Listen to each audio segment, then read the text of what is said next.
Chapter 3, Fate or Luck. The marketplace has closed for the evening, and Ava walks home alone.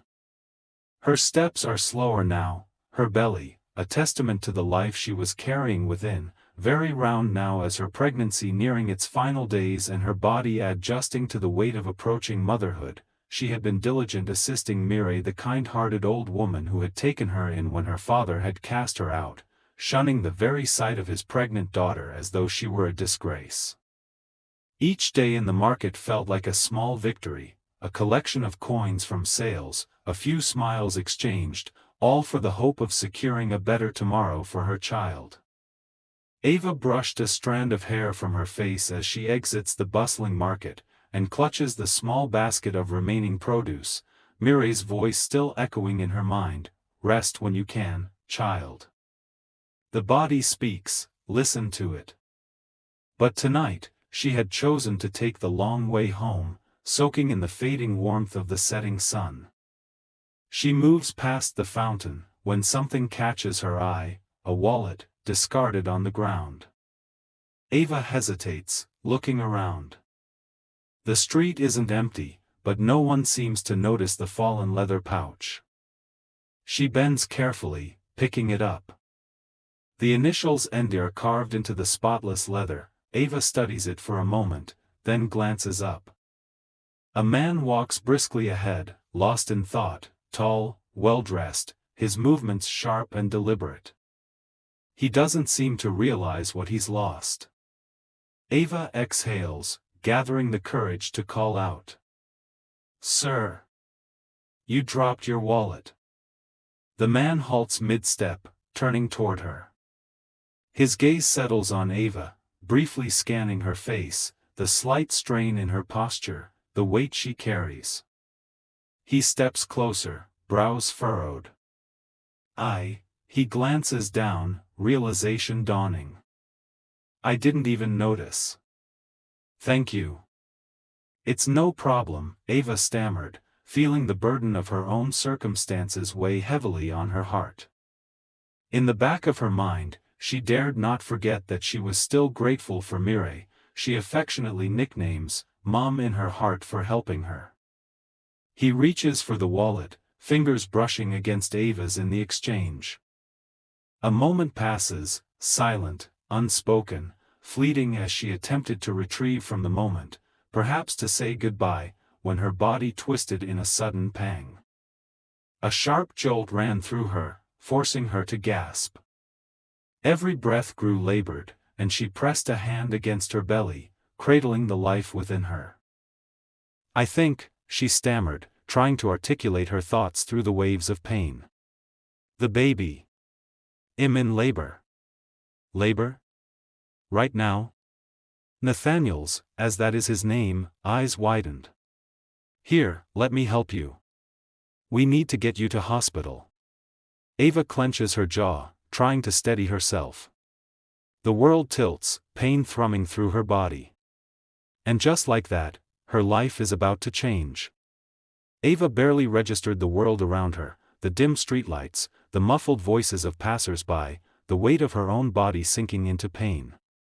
Nathaniel acted quickly.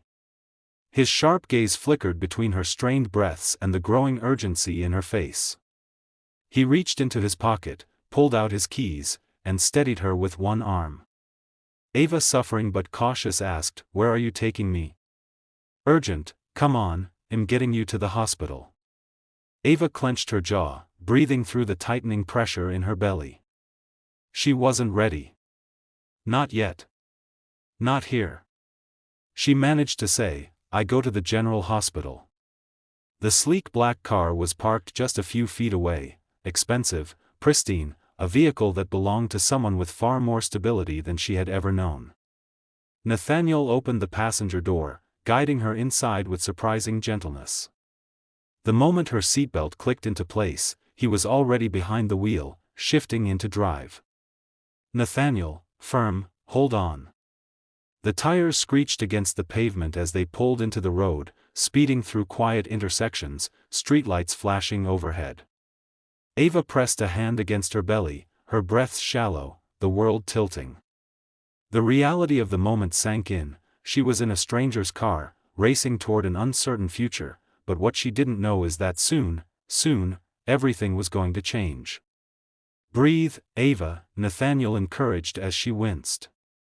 "In and out. Just focus on the baby." She nodded, trying to concentrate on her breaths while she glanced sideways at him. "You're really kind. Not many would stop to help a filthy, poor stranger like this."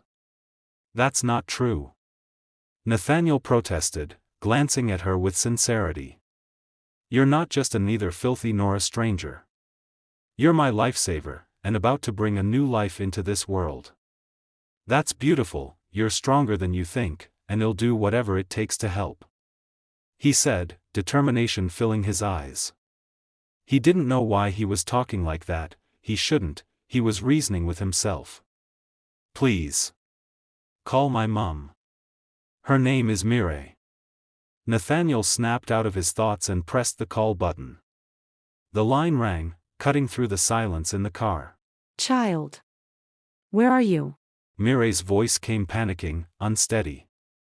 The sound of it pulled Ava back from the haze of pain. She exhaled shakily, fingers curling around her seatbelt. "She's with me," Nathaniel said, his tone measured, controlled. "Or we're on our way to the hospital. Duffert Family Hospital," he added. Ava turned her head slightly, watching him through half-lidded eyes. He spoke with certainty, as if this wasn't just a passing moment, like he had already taken responsibility for getting her to safety. It wasn't forced, nor hesitant. Just instinct. Mireille panicked. "What? Why? It's too expensive there. I'm coming. Tell her I'm coming." Nathaniel glanced toward Ava, whose eyes widened at the news as he relayed the message. She swallowed down another wave of discomfort. He tightened his grip on the steering wheel. As they approached his family hospital, a majestic building with towering pillars and intricate designs, Nathaniel's speed increased. "Stay with me, Ava. You're going to be okay." His words felt like a spell wrapped in sincerity. Ava winced again. The car screeched to a halt in front of the grand entrance of Duffert Medical Center, a prestigious private hospital, known for treating only the most elite families in the city. Ava barely registered the towering glass doors, the pristine architecture, the hushed atmosphere of wealth and efficiency. The moment Nathaniel stepped out, urgency flashed in his expression. A group of nurses and hospital staff rushed forward, alert and poised, recognizing him instantly. Their eyes flickered toward Ava, her strained breaths, the undeniable urgency of the moment. He moved quickly, opening Ava's door, steadying her as a wave of pain nearly stole her breath. "Stay with me. We're here," Nathaniel said, his voice firm. Head nurse, calm but authoritative, "Mr. Duffert, is she with you?" He gave a sharp nod. "Nathaniel, she's in labor. Get a team ready, now." Within seconds, a wheelchair was brought forward. Ava barely had time to process the rapid movements, the soft but firm grip of a nurse guiding her down, the cool touch of fingers checking her pulse, the steady voices reassuring her. Dr. Levine, the hospital director himself, arrived, adjusting his white coat as he approached. His presence carried weight. This was a man accustomed to dealing with emergencies at the highest level. But today, his attention shifted fully to Ava, not just the man who had brought her. "Dr. Levine, studying her closely, let's get her into a delivery suite. Make sure everything is prepared." Ava's vision blurred slightly as the wheelchair moved swiftly through the halls. This wasn't the dimly lit clinic she had imagined giving birth in, this was something else entirely. Everything gleamed with precision and care, every doctor moved with quiet confidence. And yet, one question lingered in her mind as they turned the corner toward a private room. Why had Nathaniel brought her here, his family hospital, his world? The sterile lights of the hospital faded into the background, drowned out by the weight of the moment. Ava clenched her jaw against another contraction, her body shaking, her thoughts tangled. But through the haze of pain, through the rush of movement and whispered medical commands, one presence remained constant. Nathaniel. He had stayed. Something in him had told him he should. Ava squeezed her eyes shut, breathing through the tightness, reaching for something, for a tether, a grounding force amidst the storm. And without hesitation, she turned toward him, her voice raw but sure. "Thank you," she said. And when the next contraction tore through her, when the nurses steadied her and urged her to breathe, he did not leave. He stayed. Because something in Ava's presence, in her quiet resilience, had made him promise himself, he would not let her go through this alone. Mireille had been in the middle of preparing dinner, the scent of rosemary and simmering broth filled the small cottage, warmth curling into every corner. She worked with the quiet steadiness she always carried, stirring absent-mindedly, thoughts drifting toward Ava.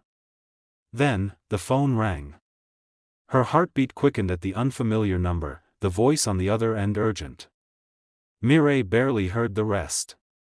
Everything in her moved at once, hands fumbling, breath catching, urgency overtaking reason. She grabbed her shawl, shoved her feet into worn shoes, and rushed toward the door, forgetting, in her panic, that the stove was still on. The drive to the hospital was a blur of streetlights and prayers, the city slipping past as her mind clung to one thought: Ava needed her. Mireille rushed through the hospital doors, her heart hammering against her ribs. She barely noticed the pristine walls, the quiet hum of machines, the nurses bustling past. She had only one thought: Ava. She spotted her immediately. Ava, pale and strained, gripping the sheets as waves of pain rolled through her. Mireille exhaled sharply, pushing past the last bit of distance to reach her side. "My child, I'm here," said Mireille, breathless. Ava turned toward her, relief flashing across her face despite the exhaustion. "Mom." Mireille pressed a hand over Ava's forehead, smoothing damp strands of hair away. She was here. That was what mattered. Then, a sudden thought struck her, fast and cruel. The gas. The cottage. Her breath faltered. Her stomach twisted. Before she could move, before she could grab for her phone to confirm her fear, it rang. Her shaking fingers barely managed to lift it to her ear. "Madame Mireille, your cottage, there was a fire. It's gone." Mireille's vision blurred, the room tilting violently. The world collapsed around her, Ava, the doctors, the walls of the hospital fading into nothing. And then, she fainted. As Mireille crumpled to the floor, the tension in the room shifted instantly. Ava gasped, attempting to sit up despite the pain, her mind a storm of worry. Nathaniel acted fast. He reached for the phone, his fingers steady despite the urgency in his movements. The screen was still lit, the call hadn't ended. Someone was on the other end. "Who is this?" A brief pause. Then, a firm voice, a firefighter, answered. "This is Captain Moreau from the City Fire Department. I was speaking to Madame Mireille. Her home has been destroyed in a fire."